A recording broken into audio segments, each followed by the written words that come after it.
The following may contain offensive language, adult humor, and or content that some viewers may find offensive. The views and opinions expressed by any one speaker does not explicitly or necessarily reflect or represent those of Mark Radulich or W2M Network. Please listen with caution, or don't listen at all. TV party tonight! Oh, TV party tonight! Oh, we got nothing better to do than watch TV and have a couple of brews. Don't want to talk about anything else. We don't want to know. We're dedicated to our favorite shows. Oh, my tickets! Everybody loves Playtone. Scary Dog! Dancing at Blurnsville. Futurama! Good evening. You are listening to a Radulich Broadcasting premiere podcast TV party tonight. I'm your host, the mandated reporter, and frankly, I'm mortified, Mr. Mark Radulich. And tonight, our favorite show is The Pacific. The Pacific is a 2010 American war drama miniseries produced by HBO, Playtone, and DreamWorks that premiered in the United States on March 14th of 2010. It's a companion piece to the 2001 miniseries Band of Brothers, which we also reviewed on this show. It was brought to you by the good people at HBO and DreamWorks, as I said before. This is our annual Veterans Day show. It's a little late, but here we are. And because it's our annual Veterans Day show, and because he pitched in, and because he is, as his name says, he is the history guy, ladies and gentlemen, the War Master, Andrew Graham. How you doing, sir? Mark, how you doing? I'm doing good, Mark. How are you? That gave you a little bit of the Adam Cole baby introduction there. I was about to say, I mean, you know, as a guy who does some catch, getting the War Master tag is kind of a compliment given the Josh Barnett connection there. So, yes, that's also what I was going for, and except I don't really know what music he's come out to, so I just immediately switched to Adam Cole baby. Well, I don't really know, but what he comes out to either. But I know him from the catch side of things. So that's fair. So yes, every year we didn't end up doing it last year. I think you were out in the woods giving bears cocaine, if I remember correctly. And so we ended up having to not do the bears I encountered would pass a drug test. So we ended up not doing it. I think we ended up just kind of kicking it into a Whiskey Rebellion where we talked about war movies. But this year we wanted to make sure we got one done.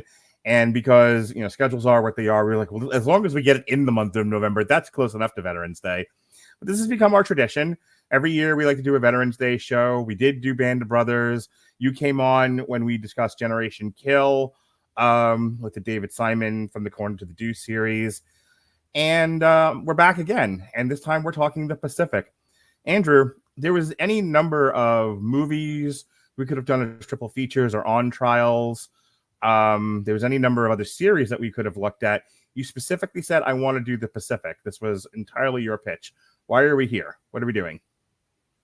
Well, other than the completionist point that this is the companion to Band of Brothers, I think even going down that... Does that mean you're going to make me do Masters of Air next? Oh, absolutely. I'm Okay. definitely doing Masters of the Air.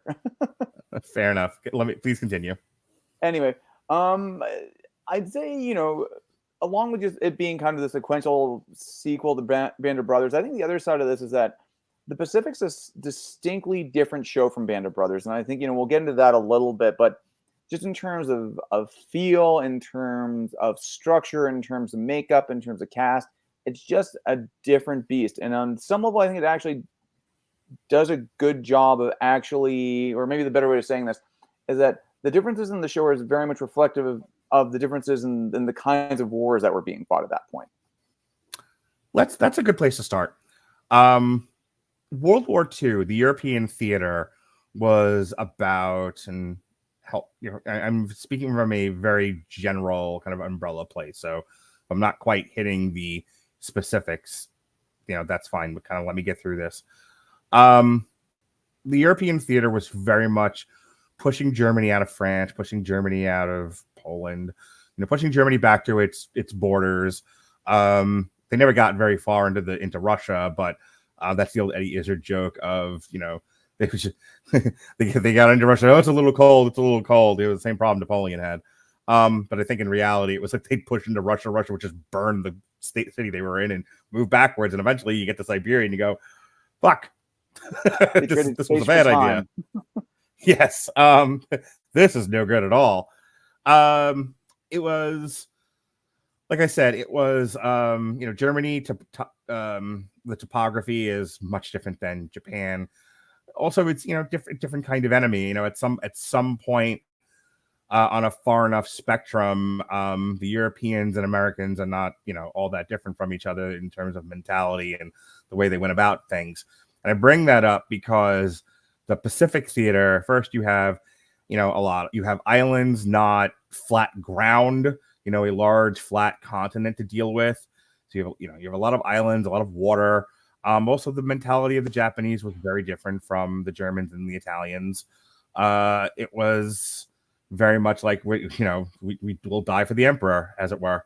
We're not giving this up. We're just not going to give up. It's been said that had Truman not dropped the atomic bombs on civilian populations, we'd still be at war with Japan. So Truman, not Sherman. I said Truman. Okay, so I heard Sherman for a second. It's like, wait a second, is Sherman about to drop a bomb on the South? Yes, wiped out all of Alabama. Truman.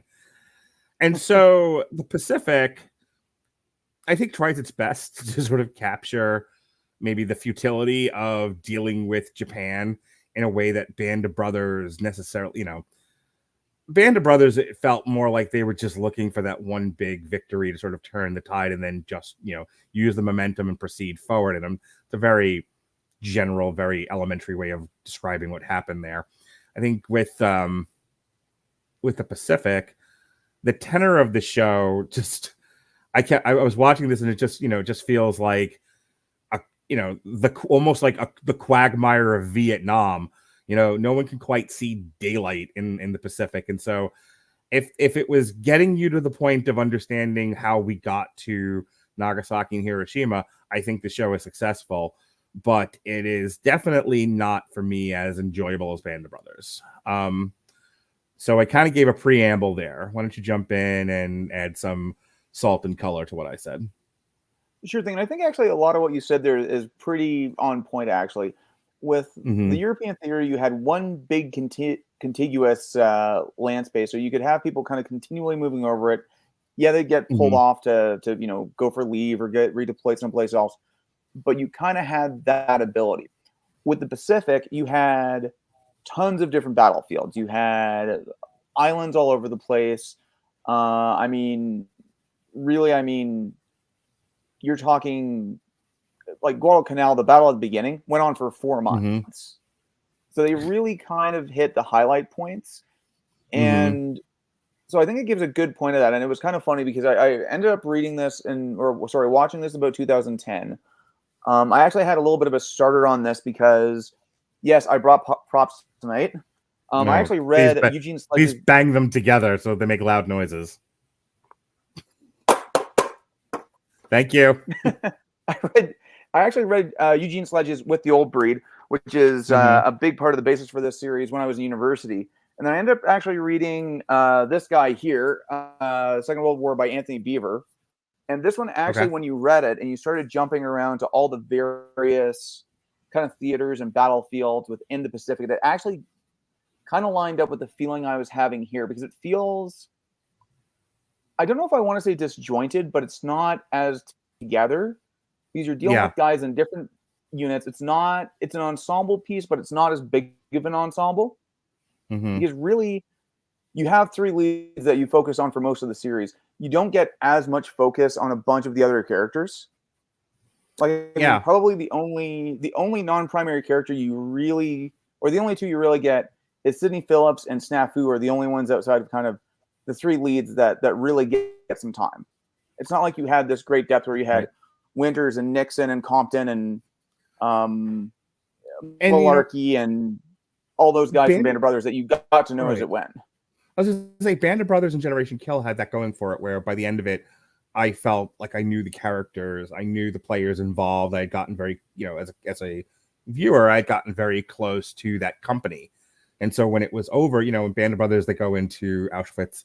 And then, Generation Kill, they go into Baghdad at the end. They liberated the Iraqis. When it was over, there was that feeling of, oh, I've been with these people for 8, 10, 12 episodes or whatever, however long it was. And now it's over and I feel a sense of loss. Like whenever you watch a television show and you really get enraptured by it, it really grabs you. And so when it's over, you have that almost like withdrawal, feeling. And in the interest of full disclosure, I did not finish the series. I only got as far as episode 6. So, there's 2 more. It was 10 episodes. I think this whole thing is. Yeah. So episode 7 through 10, I haven't been able to watch yet. But I also didn't feel the connection to the characters like I did. But the only one that stands out to me is John Sada's character. But I think it's also because I remember him from Treme.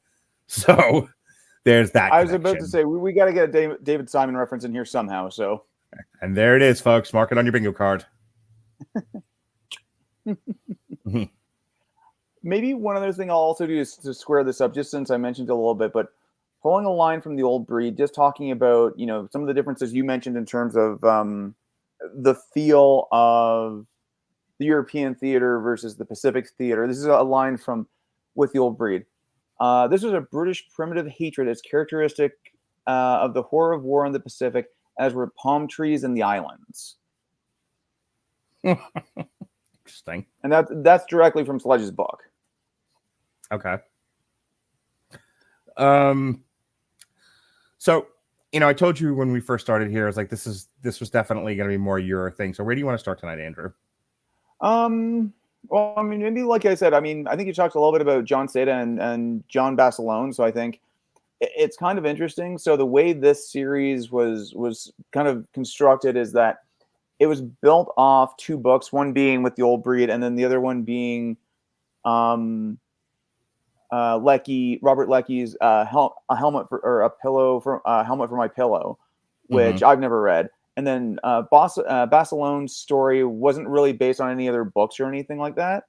So he was kind of a new figure that I hadn't really been familiar with before. And I found his story to be very interesting because, obviously I think, he's kind of the most venerable character in the series. He was, a Medal of Honor winner. He was interesting because, like some of the characters in Band of Brothers, he was probably closer to some of those because he'd already been in the military for some time before he went into combat. Because that was kind of that's definitely one difference. By the time that we were in Band of Brothers, didn't really see combat until 1944. So most of those guys have been training for between 1 and 3 years at that point. So these were already somewhat experienced soldiers seeing their first combat. That was also John Basilone. Okay. With Sledge and with Leckie, they were much more new to combat. They hadn't had as much training, they hadn't had as much experience, and they hadn't been as connected with the rest of their. Sledge is kind of portrayed a little bit as a replacement, actually. So it's kind of just a different feel altogether. I think you also get, and maybe this is me moving on to the larger series again, but you get this sense that these are also more everyday soldiers in a lot of ways, or Marines rather.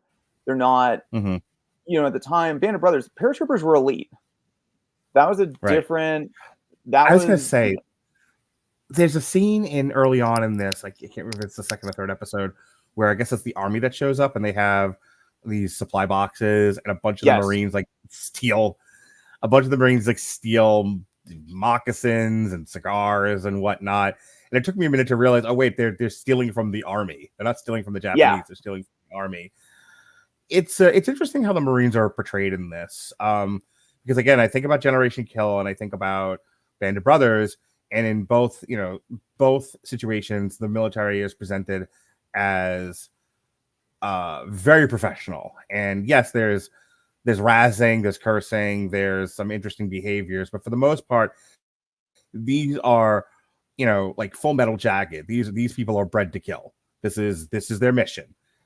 I didn't get that sense from this group in the Pacific. This almost, I mean, not that they were ragtag, but it was your line about Marines being, the dog that we abuse and then set loose. Yeah, that was I one feel from Generation Kill. That's the thing is in Generation Kill, I never got that sense from them. They seem like these were professional soldiers ready to do a job like you would show up at an auto plant. That is the sense I got from the Pacific, that these were almost like Braveheart. Send in the You're a Irish. ragtag. Where the king is like, just send the Irish first, and they go running into battle. They've got some spears and whatnot, but they were definitely meant to take cannon fire. They were the first wave to get slaughtered by William Wallace's Scots, and then we'll start sending in the real military. This group here in the Pacific in those first couple of episodes definitely feels like, I'm gonna make a statement here. I don't know how accurate it is, but it's just a feeling I got as a viewer. Look, we as Americans want to make sure that Europe has been saved from the evils of Hitler and Mussolini, and we're less concerned with what happens. We have to fight in Japan. They bombed Pearl Harbor. This will not stand. But it almost seemed like, we'll get to it. Like the fighting force they sent in Japan was basically like not the priority troops. Like the best, most well-trained, most important troops got sent into Europe because that was the most important ground worth saving. Fighting in Japan, it was just like, just get started. We'll catch up later with with the real army and the real military later on. But right now, just kind of get in there and get chopped to bits. Like, that's the feeling I got watching the show. You're not entirely wrong.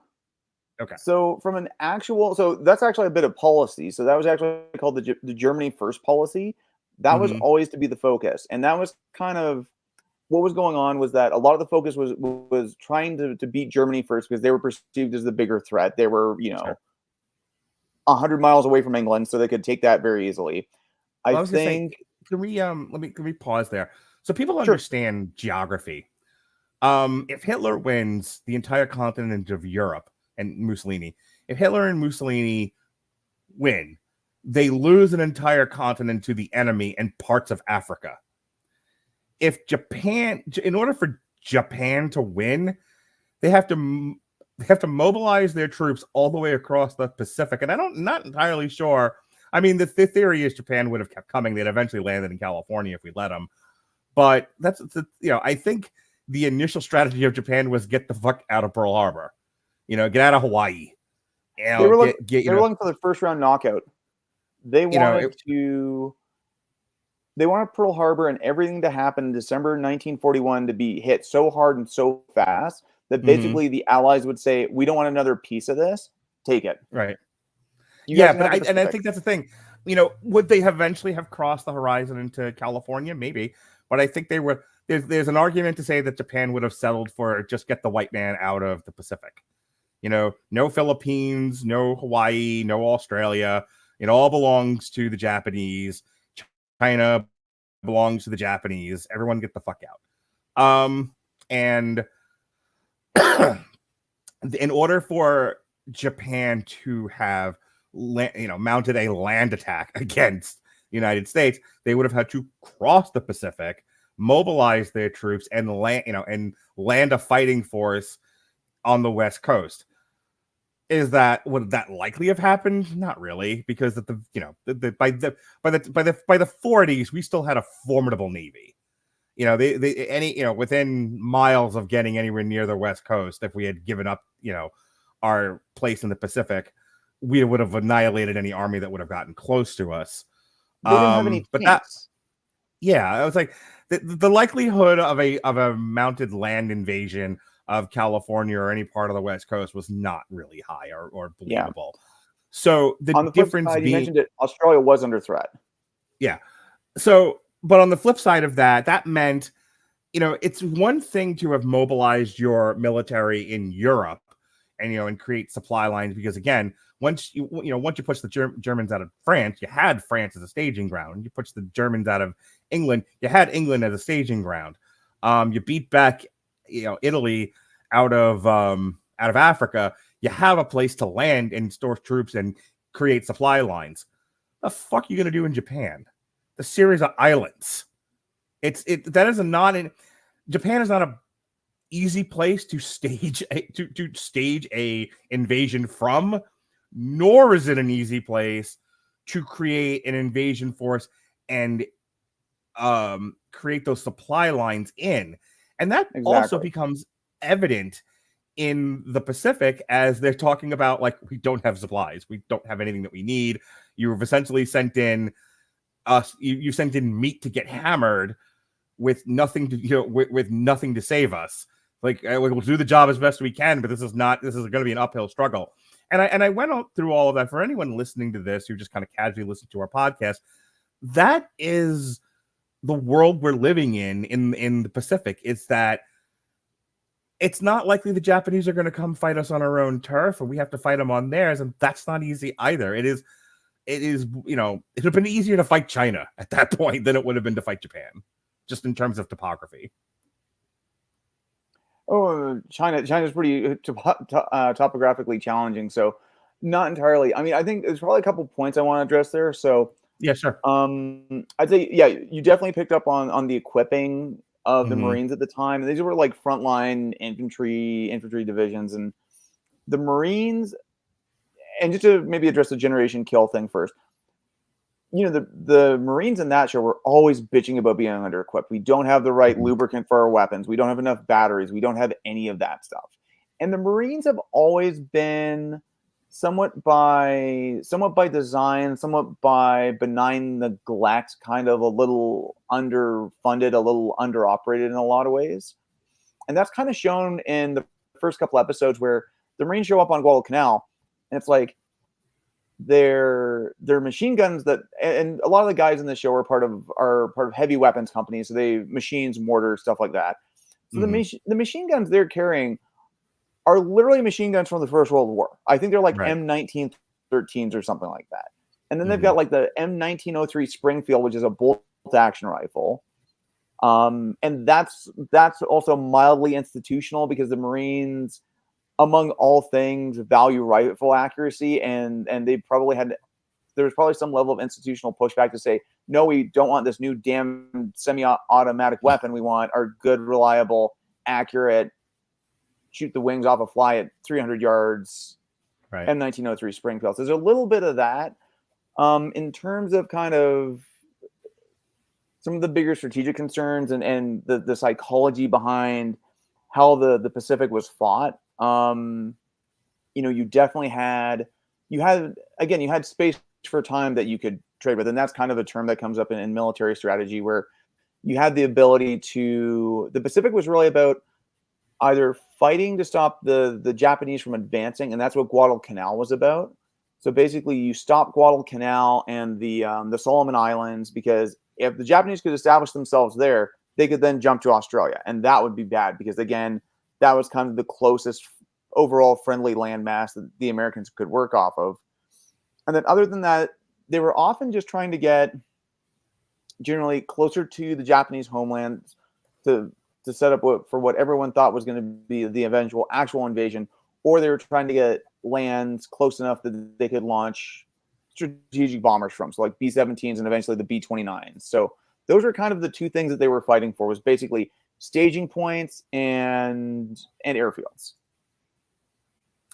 I don't know what was next on your agenda, but one thing that rang out of the show, there were 2 points that kind of going into this that I was going to address and let you mostly fill in with stuff that was important to you. But the Leckie character, there's a bit where they've been fighting for some time.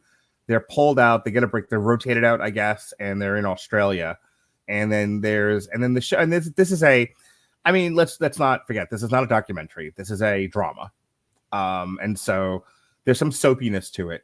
And there was more soapiness to this show than there was Band of Brothers, which I'm not going to lie, kind of irritated me.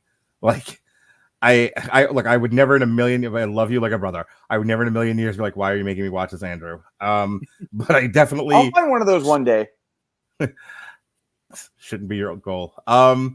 I struggled with this one a little bit more than anything else that we've done in terms of keeping my interest, and not because I'm not interested in the subject matter, but because we take this long time out to deal with Leckie and this Australian family that he's living with and this girl that he's dating. And he said something to him where, there were times where I'm watching it and I'm on my phone. There are times I'm watching it, I'm at my computer. There are times I'm just watching it and I'm paying attention. And I remember I was doing something and she was just like, I'm not going to have a baby with you. And, and this guy's like ready to like marry her. And, like he has fallen head over heels and she's just kind of gives him the, I like you as a friend thing. Like we're good to be FWBs, but like, I'm not wanting to be your wife. And I was like, even in the 40s. Like I sympathize, brother. But yeah, I wasn't. It's weird. I know when we talk Generation Kill and Band of Brothers, sometimes I would lose track of who I was watching because, costuming. Everyone's dressed like soldiers, and a lot of the battlefield stuff tends to be a little samey, which is fine. It is what it is, and I kind of like that about it. But still, sometimes I lose track of things. And here, there's not as much fighting the Japs as I would have liked to have seen in a show called The Pacific, at least in the first 4 or 5 episodes. Yeah, and let me just pull up the episodes just because I can kind of jog my memory as to what happened. So, I mean, yeah, Guadalcanal was definitely a lot of because they had the Battle of Alligator Creek there, which was pretty so Battle of Alligator Creek in part 1, that was pretty remarkable. Part 2 was damn near all fighting. Part 3 was, like you said, Melbourne. So Basilone gets his Medal of Honor. Leckie goes out with the Greek girl. Part 4 was they were Greek. Okay, they were Greeks living in Australia, because I was like, are they okay? They have to be in Greece. I'm like, wow, they pulled them way far out. They sent them to the Mediterranean, and then I realized they were in Australia. Completely odd and random fact. Apparently, Australia has the largest Greek expat population in the world. I would love to know why. Not right now, though. I can do it to you. I can give it to you in 2 seconds. Oh, well, if you're going to be quick about it, big boy. Thanks, Mark. You're welcome. Look, if I don't make this, if I don't make every one of these shows a little sexually uncomfortable, I don't know what we're doing here anymore. That's fair. Come for the conversation. Say for the sexual uncomfortableness. All right. The short answer on that one. So World War I, there was the and I think they even mentioned it.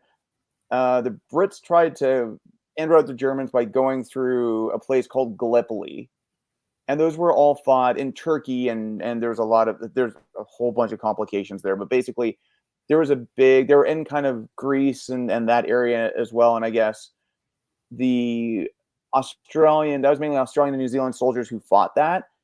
And because at that point the Greeks had enough and wanted to leave, they said, hey, these Australians and New Zealanders seem pretty great. Let's move there.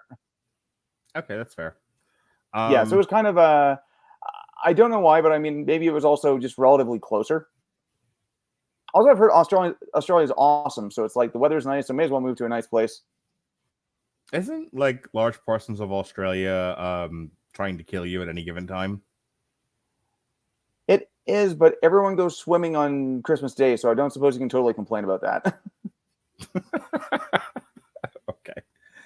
Andrew, what's next on your agenda?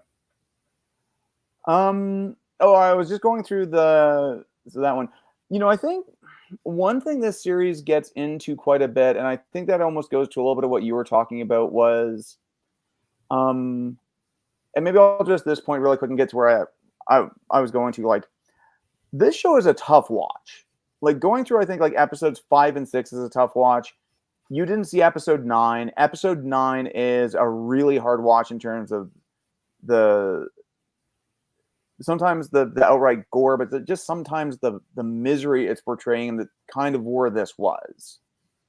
And maybe we'll leave it at that, because 9 gets ugly because there's a lot of civilians involved. But we I never think got a chance to talk whole about it, but we were going to do a triple feature that included like Hamburger Hill.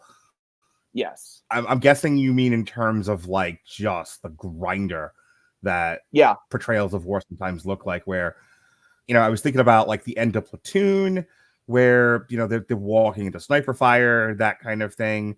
You know, the opening to the invasion of D-Day, the invasion yep. of Normandy, where soldiers are just running into gunfire, that kind of thing. Yeah, exactly. And I mean, on some level, there's almost when you look at something and from things I've read and things I've studied, this is all secondhand. I claim to have Mhm. no firsthand knowledge on any of this. Sure. To some degree, I can say that thankfully. But it's like when there are two kinds of stress that I think affects people when you're looking at war. Mhm. It's either the direct, you're taking fire, you're in a fight, you're being shelled, what have you. Then there's the potential worry. And like let's say in Europe, you very much always had a front line and a rear line. There wasn't a whole, you knew when you were in the zone and you knew when you were out of it.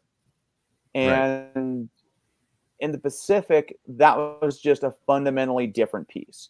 Because once you got in there, you never had a moment's rest. I was And also you thinking never about knew when things were not only going to end for you suddenly, Mhm. but quite honestly, brutally. Because I was- especially in the later parts when the Imperial Japanese really went to like very much guerrilla tactics and would snatch guys out of Mhm. foxholes, it did not end well for them. They weren't taking prisoners. They were Sure. taking people to torture. What I was trying to interject was one of the things about Generation Kill was that if the guys got in a pretty bad firefight, they could call on air support. There were, you know, there was an Air Force base relatively close in the Middle East at any given time. You know, they could fly out of Kuwait, they could fly out of Abu Dhabi. Dead carriers. I think. Yeah. I want to say, I don't, correct me if I'm wrong, but I could have sworn we had an air presence in Saudi Arabia. Yeah. Okay. So there's at least a horseshoe around Iraq, to where, you know, at any given time while you're fighting in this relatively small country by comparison, if you were caught in a firefight, you could call on air support and just wipe out your fucking enemy. I know that was a big thing in Afghanistan, you know, where, you know, if you just suddenly found yourself surrounded by Taliban on all sides, just fucking come and bomb the place. That was the outpost. The problems that was fighting long enough to get air support. Yeah. Right. Yes, which I believe we talked about. So here you don't have that. And in fact, the guys that we're looking at are the fire support. They're the heavy machine guns, and Sledge is a mortar man. So those would be the first guys you call. What was the reason why there was not more of a carrier presence in the area, given the need for air support that they did not have? Well, a lot of it comes down to just the level of technology of the day. So, I mean, you know, you didn't have all of these really integrated systems. You didn't have really precise munitions for actually calling in direct close fire. The other side of it was that, especially as you got on later in the war, and they kind of touch on it on Guadalcanal. They don't explain it well, but it's like part of the reason Guadalcanal took so long is because the Japanese Navy actually pushed out the U.S. Navy and stopped them from flying for a significant amount of time. There's a bit of dialogue. There's a bit of dialogue exchange where they talk about how they ran off the Americans at one point. Yeah, exactly, and that was a big part of what it was. So a lot of what I was actually just watching something, a great YouTube channel called The Operations Room. The carriers and the Navy were all often being tasked with trying to stop the Japanese from resupplying. And that was a big part of it. So it's like, if you could not only fight the Japanese on the island, but stopping them from cutting off, and there was still air support going on. They were hitting bigger emplacements and things like that. It wasn't quite as close and direct. You didn't have a lot of the modern like forward air controllers and things like that to actually call in really close strikes and things like that. So it was just kind of different. And I mean, again, some of it was also so small and so fast it didn't matter. Like, I mean, again, I go to you know, when they're on Peleliu, which, just for the record, had one of the highest Marine casualty rates of the entire war. Mm-hmm. and nobody is entirely sure exactly what the value of that island ended up being. But it's like that one is like when you're sitting in your foxhole and you can't, and even if your watch, you suddenly hear some guys fighting in the foxhole next to you, and it's because the Japanese have slipped between your lines in the middle of the night, and it's like that's something you can't call on air support for, and it's just like the Right. constant grind, the constant sensory overload. Like I've read things. I think a book by Sebastian Younger called War, which talks about a place called the Korengal Valley. He gets into some of the science behind, what we refer to as post-traumatic stress disorder and operational stress injury. And it's about, overloading cortisol and your adrenaline systems and everything like that. You're not meant to constantly be in fight or flight. Yeah, exactly. And that's the nature of being under fire, is you're in fight or flight mode. Or potentially under fire. And just even, I think going into even talking about episode 4, I mean, there's Mark, did I lose you? Oh, there you are. Occasionally I have to mute my camera because I got to deal with something, but keep going. No worries.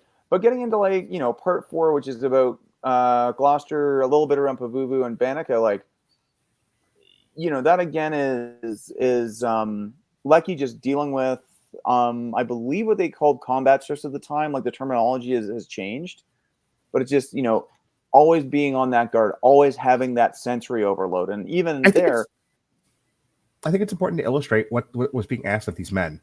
Oh, for sure.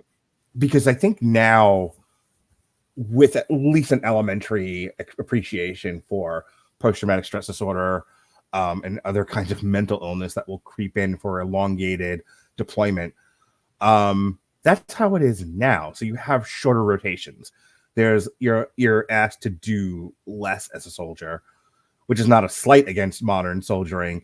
It is an understanding of these people need to be returned to society at some point. It'd be best to not completely break them. But back in the 40s, you were asked as men to do things that today sound like torture. And it was, well, do you want to win or don't you?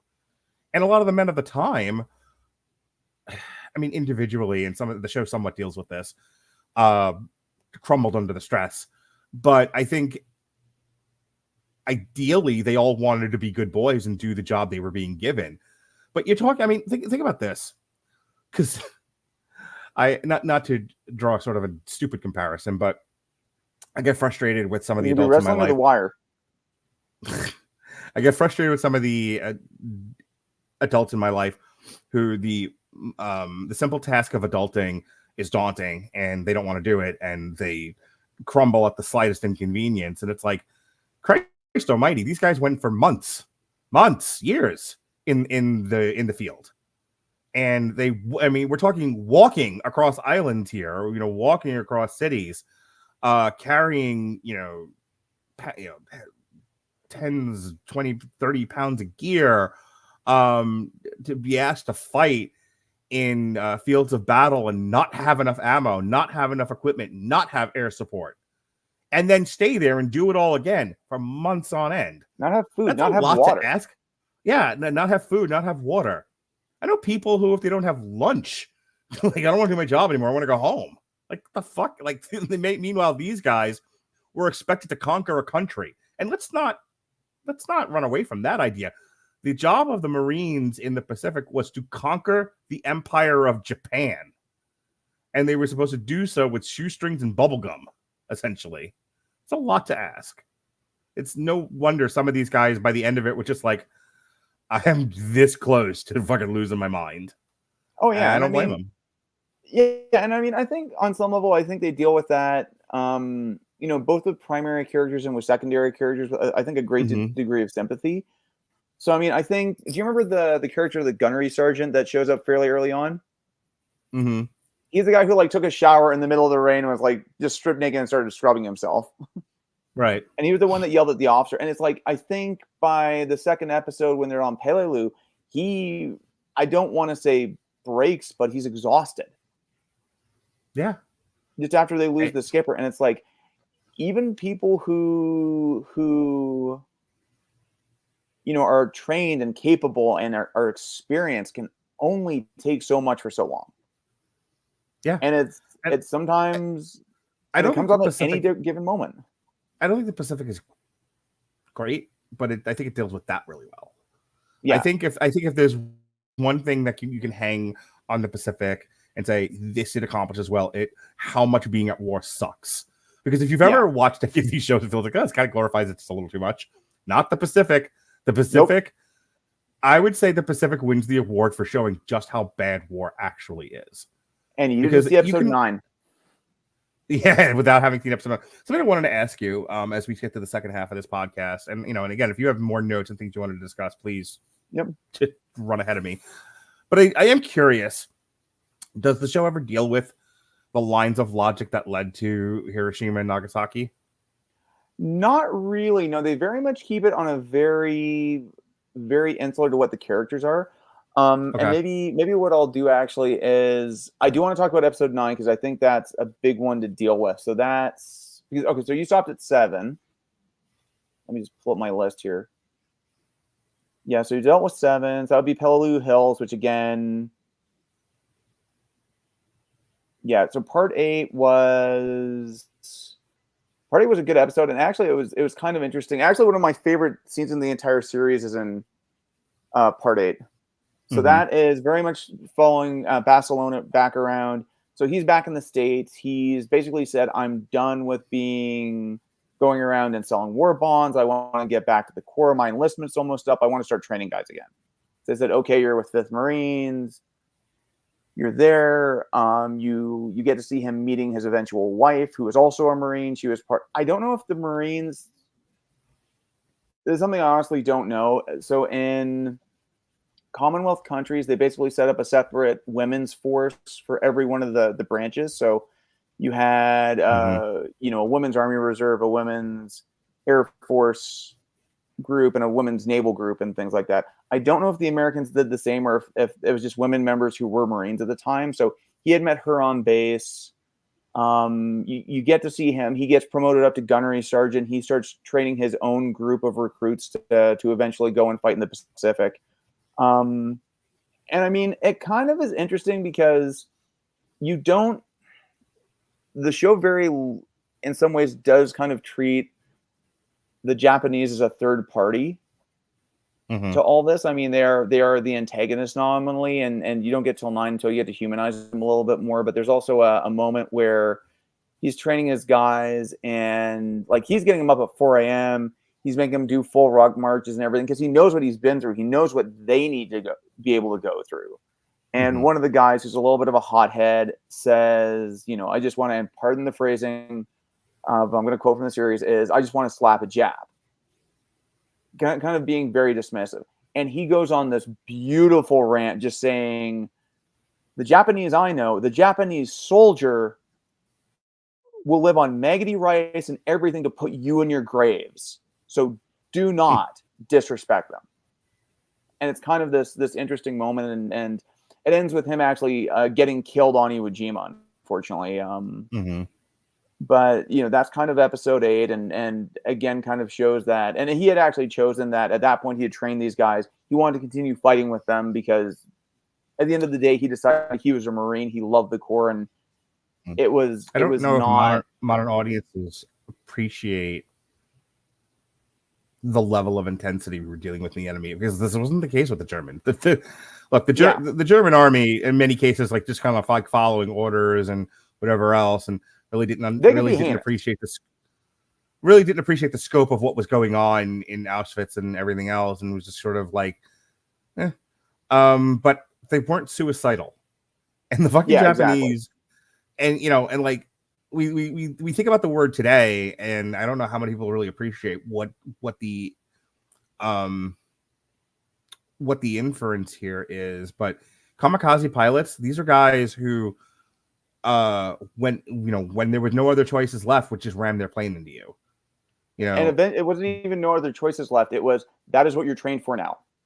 Right. We don't have time to train you to actually fight people. We're just going to train you how to take off, fly into a boat, and leave. And that's it. Yeah. It's a lot to ask of a guy. In context, do you know what the phrase kamikaze actually means? What? It means divine wind. So it actually goes back to a storm in Japanese history. So I mean, this was very much, and maybe I'm being overly, maybe slightly hyperbolic, but it's like this was almost a religious war in a lot of ways. Yeah. No, I don't think you're being Because they hyperbolic at all. Yeah, exactly. And I mean, there was a I was gonna definite say- level of. Oh, go ahead. Think of it this way. Leaving out the racial component, because you can't not factor in we didn't drop the atomic bomb on Berlin. We dropped it on Nagasaki and Hiroshima. But leaving that out, that's a whole other discussion. It's a bit touchy. You leaving can out the actually, you finish up and then I'll bring some up in real quick. Yeah, leaving out the racial component, and the prejudice therein. To get to the point where we're like, make me an invention, do it before the Germans do it, but make me an invention that sets the atmosphere on fire. Like, I want to be able to blow up a city in one shot. Do that, because it's the only way we're going to convince these people to stop.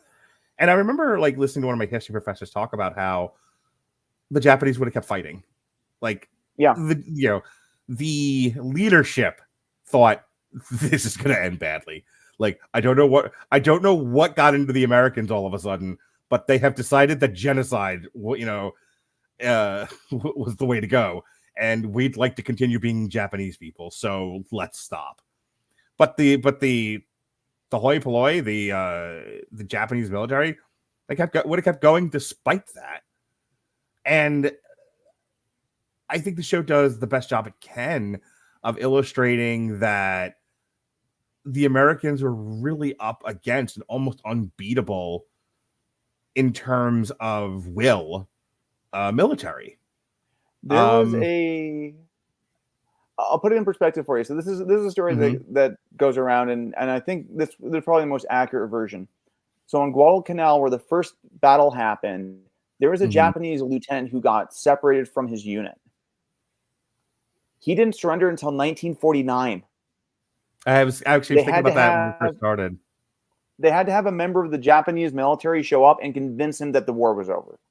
Right. Like, that's and I want to how. say, weren't there soldiers sitting on like islands that didn't know the war was over? Like they for years didn't realize the war was over. No, I'd say that's pretty accurate. I mean, I think you're very much on point with that conversation around the racial issue. I mean, I mean, one of my professors actually put it in ways where it's like, on some level, the Second World War was a series of race wars. Sure. And the war between the Americans and the Japanese could be argued to be one of those. I mean, we even went in and in one of my courses pulled up a lot of the old Looney Tunes cartoons that were shown as propaganda during the war and things like that. And I mean, it was some of the language just kind of made you blanch, from Bugs Bunny, for Christ's sakes. But anyway, Bugs Bunny nips the nips. Yes. Oh, no, that wasn't even the worst one that we saw, but I won't repeat it here because, yeah, I mean, I think, you separate. That's why I tend to use the phrase Imperial Japanese. Like, I actually have some Japanese relatives, and they were actually here before the war, and a couple of the members were actually in. So Canada also had internment camps, and they were interned.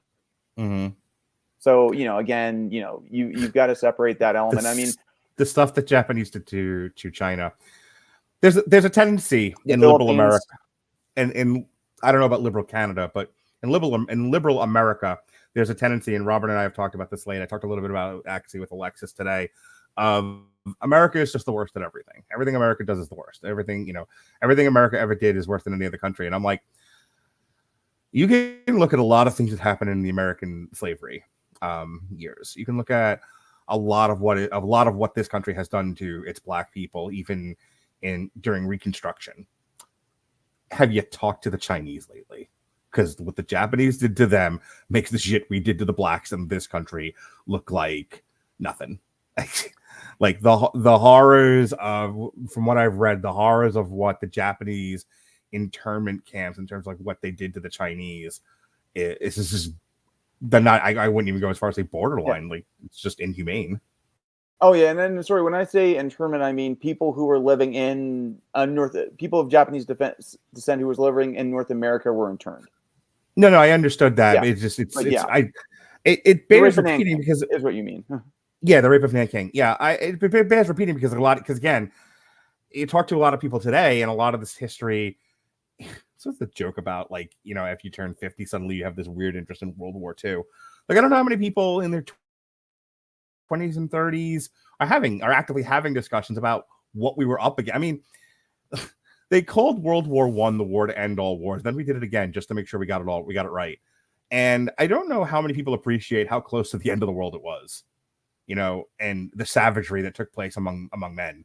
Because we think about like Abu Ghraib, I colloquially called it Abu Ghraib ass. Yep. But like we think about what happened in the Middle East and the inhumane treatment and all of that, and I'm like, oof, you have not paid too close attention to what happened in World War II.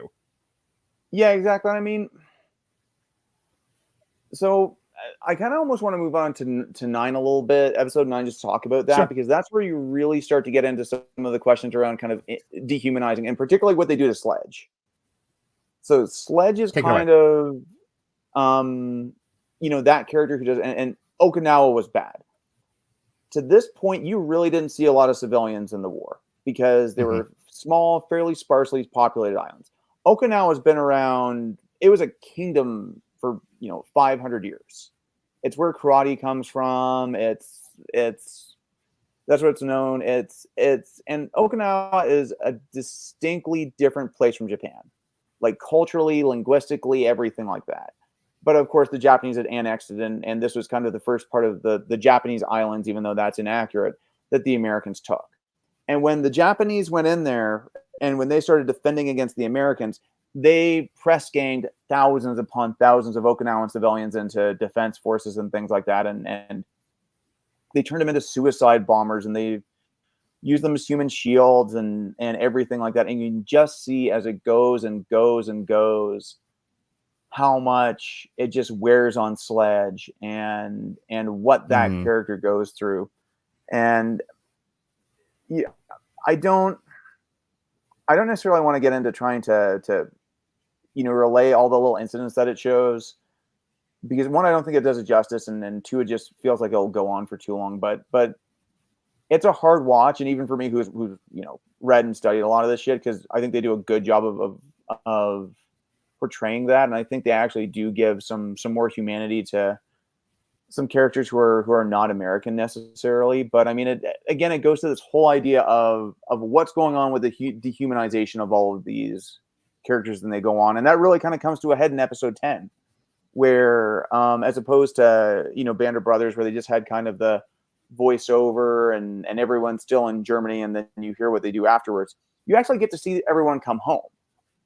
So you get to see Sledge come home, you get to see Leckie come home, you get to see a little bit of, there's a wonderful scene with Basilone's wife actually going to see his parents and everything like that, and she's Italian too, so there's kind of a quick cultural acceptance there. But it's like, you see Leckie come home, and he goes right back to work there, trying to get his life back together. He reconnects with Vera, who's the girl next door that he had said he would write to, and things like that. And there's actually a lot of really great scenes with that line in the beginning. So I try to not to project as much and be as bitter sounding on this podcast these days, but I listened to that exchange. I was keyed into the very first episode. He's like, "Hey, I've joined the Marines." She's like, "Oh, good." Like, "I'll write you." Okay.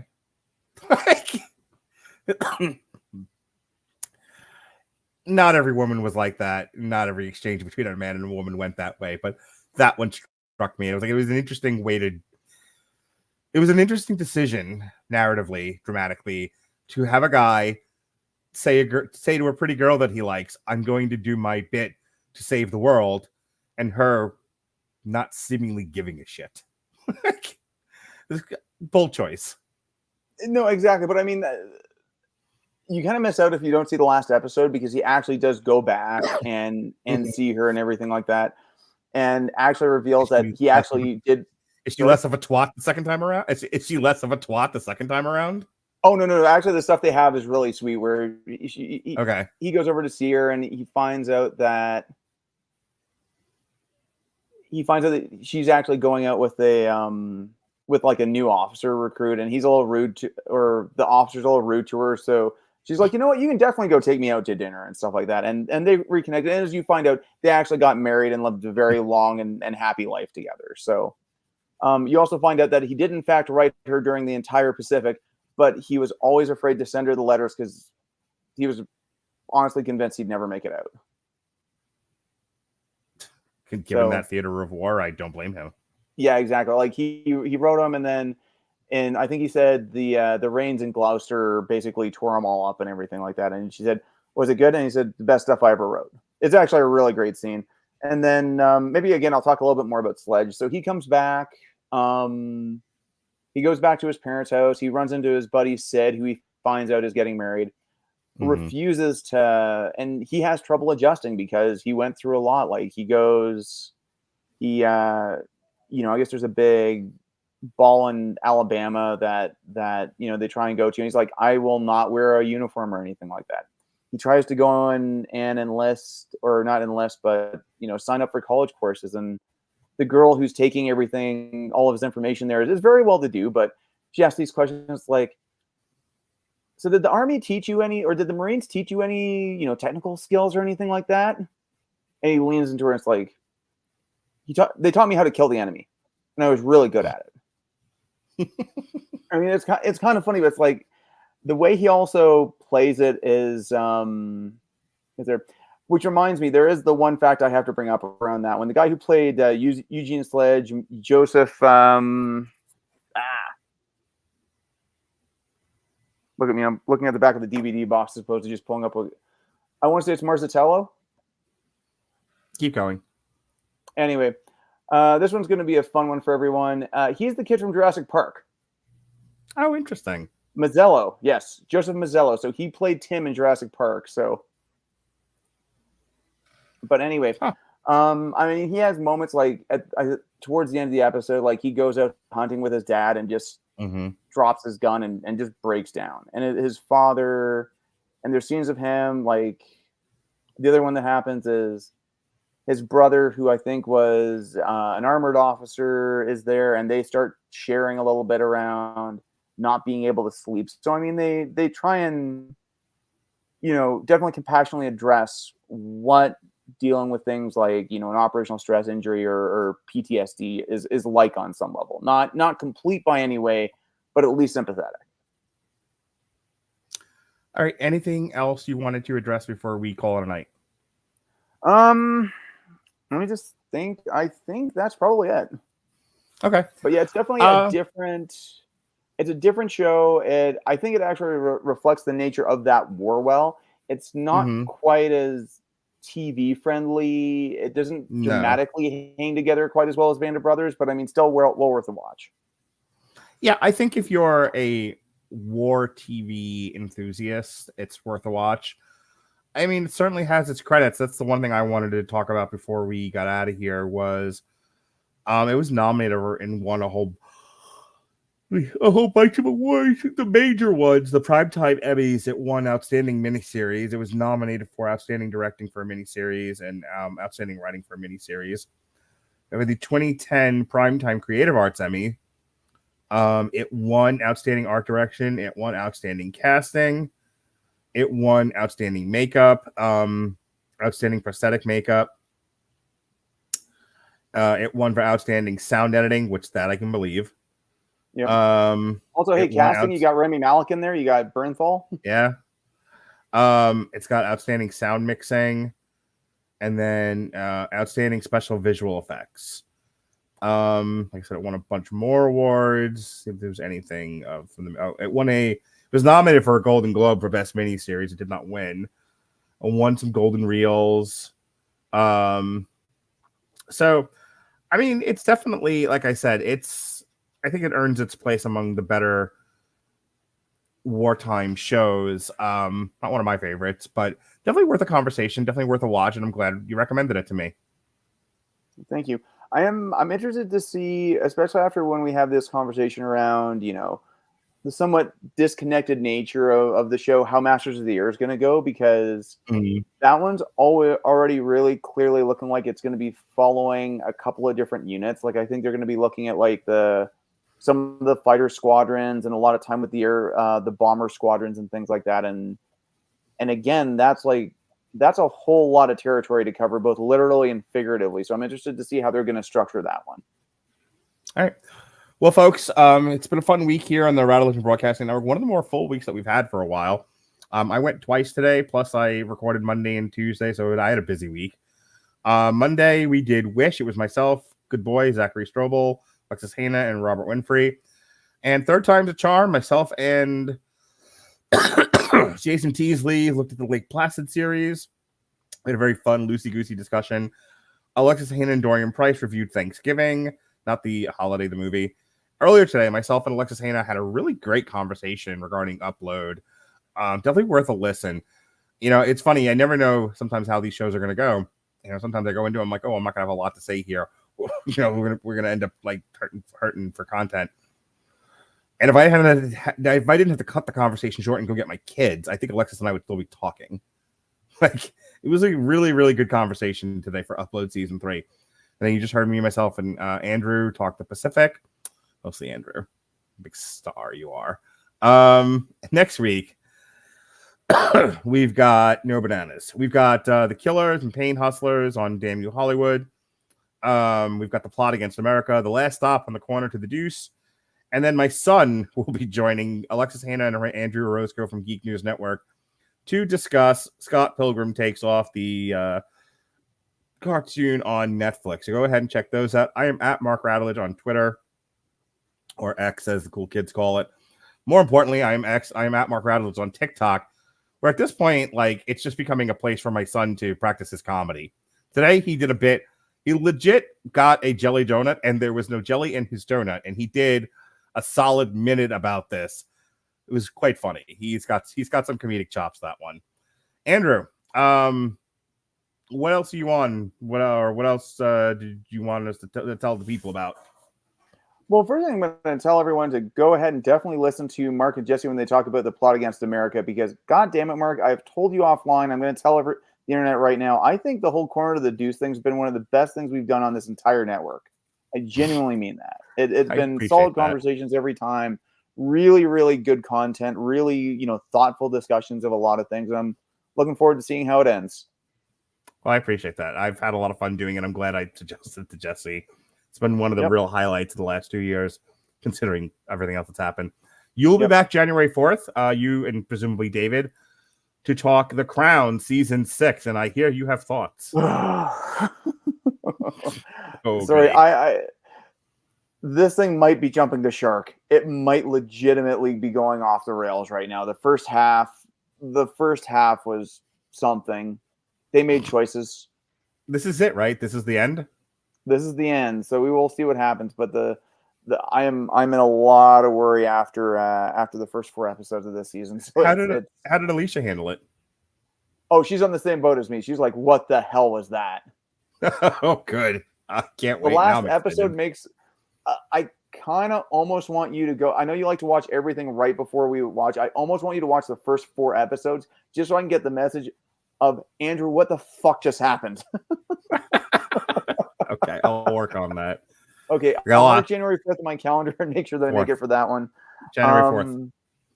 Perfect. Other than that, you know what? I'm going to do some book plugs, so definitely go check out With the Old Breed.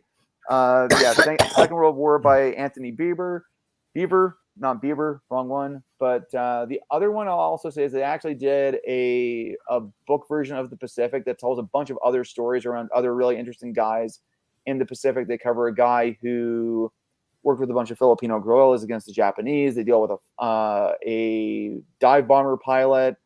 That book was written by, I believe, Hugh Ambrose, who was the son of the gentleman who wrote Band of Brothers originally. So that's actually a really worthwhile book to go track down. I had it at some point, but I think I gave it away. And other than that, I do train at Esteem and Havoc Martial Arts here in Calgary. My instructor is Jay Cooper, and you can go check him out doing his reality check series over on YouTube and various other platforms via the Budo Brothers, who is a fantastic local martial arts brand, and they offer a couple of great training courses, including his extended reality check training course that you can check out as well. All right, folks, thank you for joining us on our Veterans Day show. For Andrew Graham, I'm Mark Radulich. Sir coughs a lot. Be well, be safe, and behave.